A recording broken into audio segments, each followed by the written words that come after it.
boosting the capacity of pipelines in Arizona.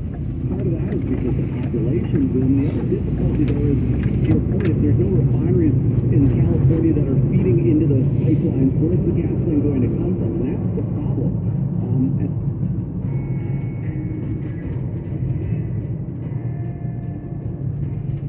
This is NPR News, and it's Morning Edition on KJZZ on this Thursday morning.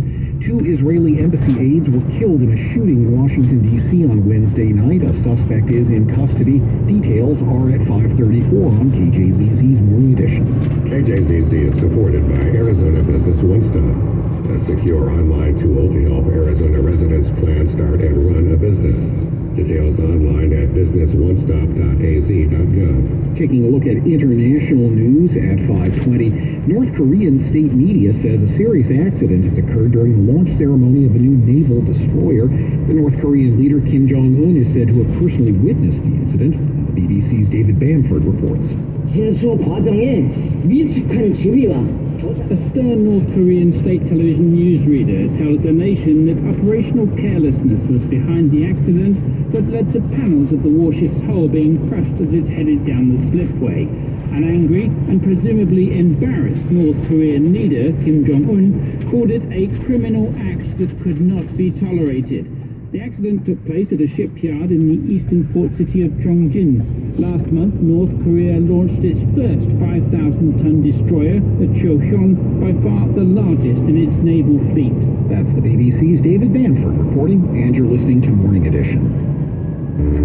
Secretary of Defense Pete Hegseth has said women don't belong in combat. It hasn't made us more effective, hasn't made us more lethal, has made fighting more complicated. He's now in a position to make changes. A graduate of the elite Army Ranger School has some thoughts. He has a lot of opinions about Ranger School for someone who's never been. And that's Today Explained. This afternoon at 12:30 on KJZZ 91.5 and KJZZ.org. Listen more, learn more. Heading for a high of 106 today in Phoenix, 72 degrees right now at 5:21. Support for NPR comes from this station and from American Jewish World Service, committed to the fight for human rights, supporting advocates and grassroots organizations worldwide working towards democracy, equity, and justice at ajws.org. From the Cy Sims Foundation, since 1985, supporting advances in science, education, and the arts towards a fairer, more just, and civil society. More information is available at cysimsfoundation.org. From Progressive Insurance with Snapshot, a personalized program that bases rates on safe driving habits at progressive.com. Not available in California or from all agents.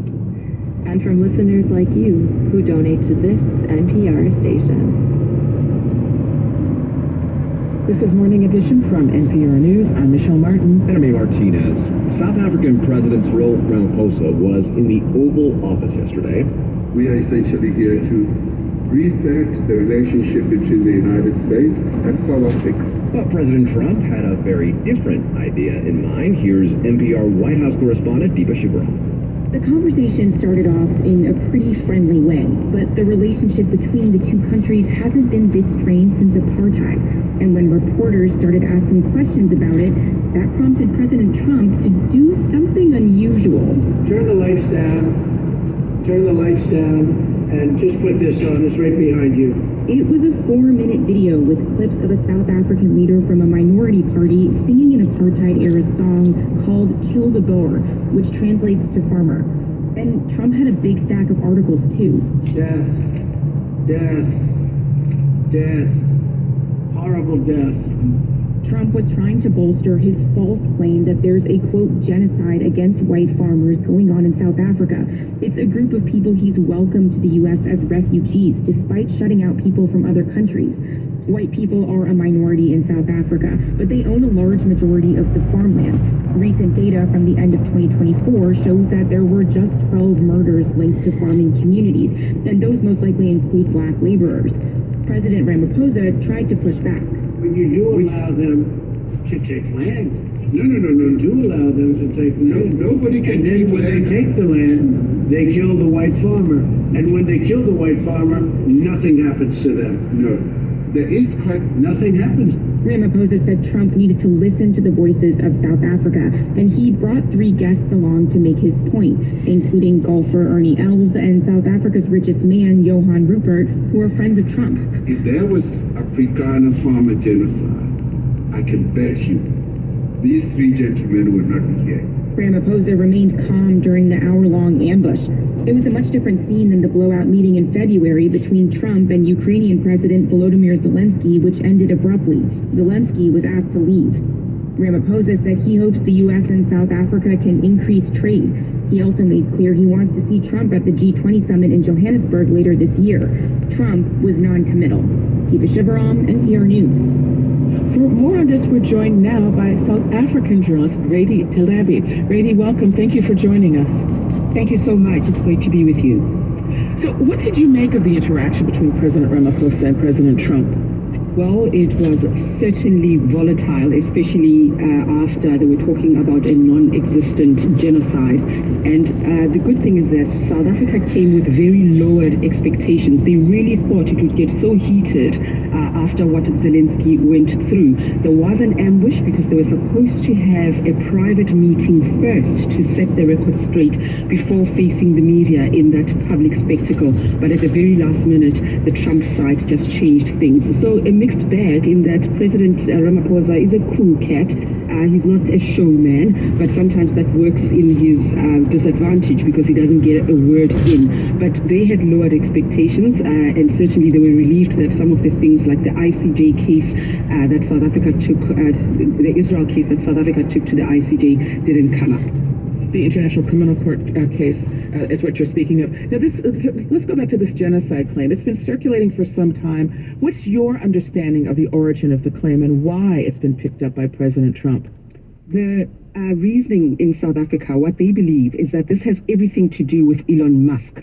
There are differences between Elon Musk and South Africa about how he sets up Starlink in South Africa. There are regulatory requirements. There are ownership issues that he has to overcome. He doesn't want to go through that. He wants South Africa to make concessions for him. South Africa believe that Elon is trying to extort maximum benefit for himself without respecting the domestic laws when it comes to trade.